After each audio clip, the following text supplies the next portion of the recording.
Na semana passada, pouco antes de voltar para a universidade, algo aconteceu na casa dos meus pais que não consigo tirar da cabeça. Eles se mudaram há pouco tempo, logo que terminei o ensino médio, e eu só tinha estado lá algumas vezes. Numa dessas visitas, eles me avisaram que a casa não tinha porão, apenas um espaço de rastreamento para as tubulações e fiação. Nada mais. Na primeira noite que passei sozinho lá, enquanto tentava dormir, ouvi umas batidas estranhas vindo de debaixo do chão. Era rítmico, constante, muito definido para ser o render normal de uma casa antiga. No começo, tentei me convencer de que era o sistema de aquecimento ou algum animal preso, mas o barulho continuou por minutos, até que finalmente parou. Na noite seguinte, aconteceu de novo, só que mais forte. E na terceira noite, o que ouvi me fez suar frio. Já não eram simples batidas, mas arranhões e pressões contra a madeira, como se alguém estivesse empurrando de baixo, como se estivesse tentando sair. Ao contar para meus pais por telefone, meu pai me pediu para verificar o espaço de rastreamento.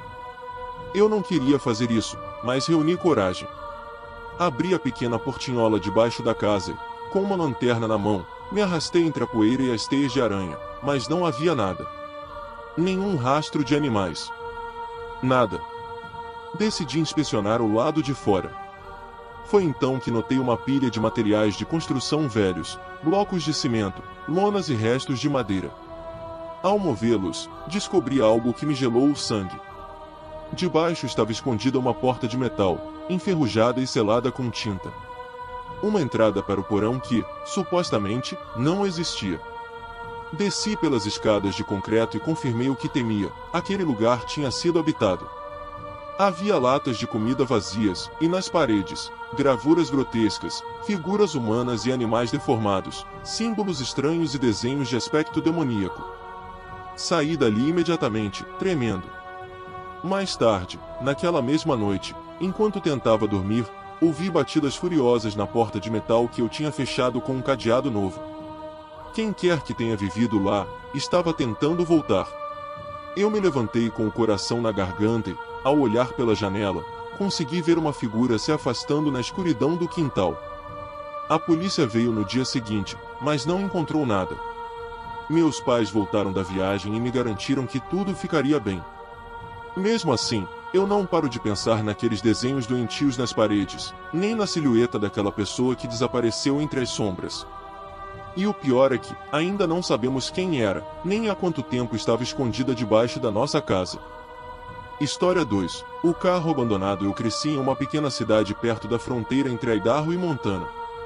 Um lugar tranquilo, onde quase nunca acontecia nada, até aquele verão. Era final de agosto.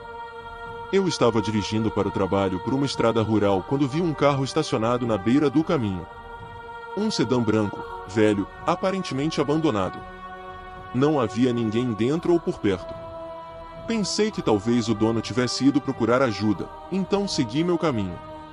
Mas ao voltar, naquela mesma tarde, o carro continuava lá. A diferença era que desta vez a porta do passageiro estava aberta. O veículo estava no mesmo lugar, imóvel, como se alguém tivesse saído com pressa e jamais tivesse retornado.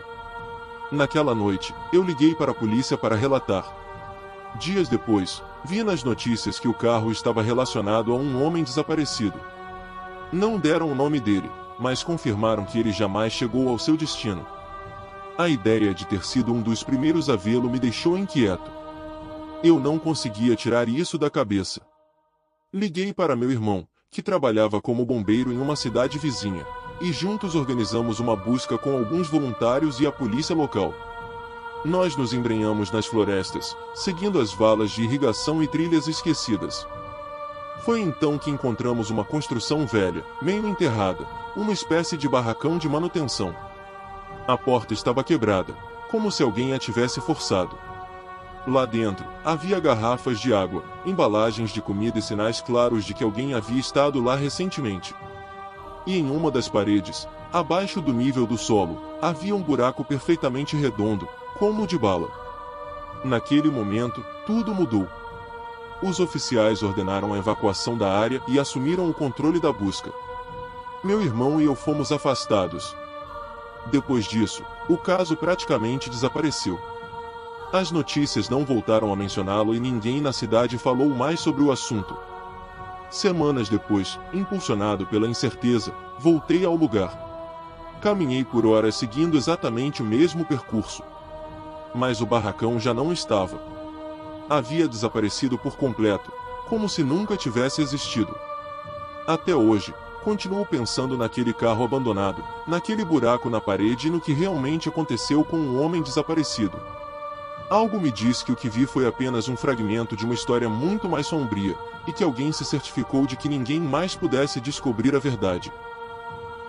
História 3. O acampamento no meio da floresta. Quando eu era criança, meu pai costumava me levar para acampar em meados de agosto, pouco antes de as aulas começarem.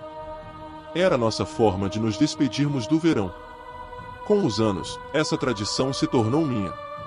Então, alguns verões atrás, decidi fazer uma viagem sozinho, longe de qualquer acampamento oficial, em uma clareira isolada que eu havia encontrado nos mapas.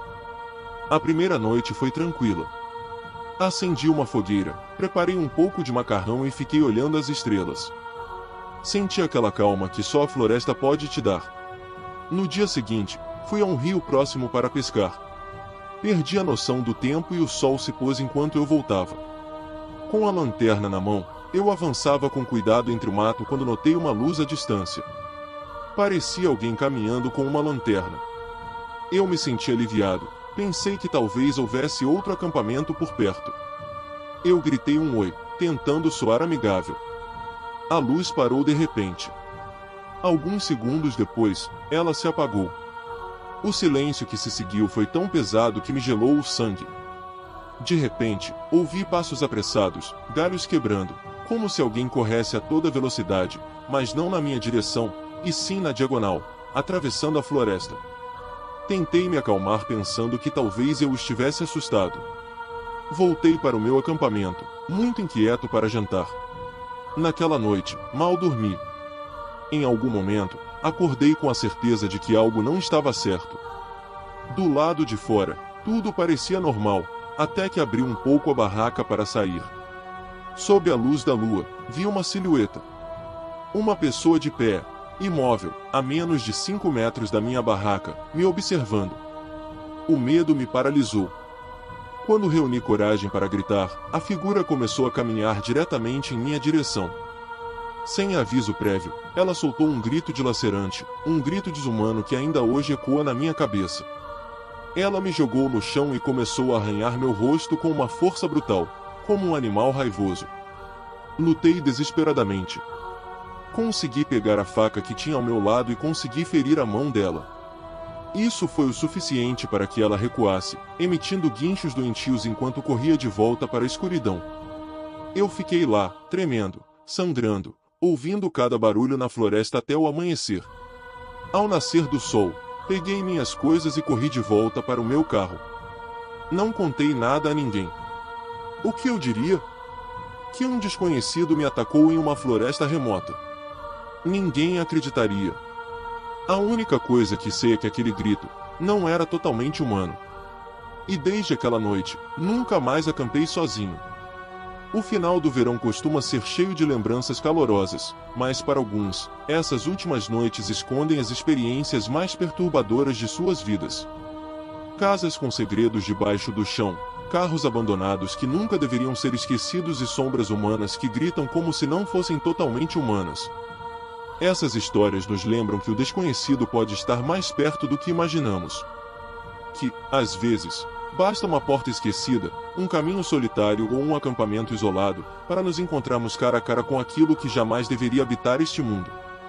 Se depois de ouvi-las você ainda consegue dormir tranquilo, considere-se sortudo. Porque talvez, na sua próxima noite de verão, seja você quem descubra algo que não poderá esquecer.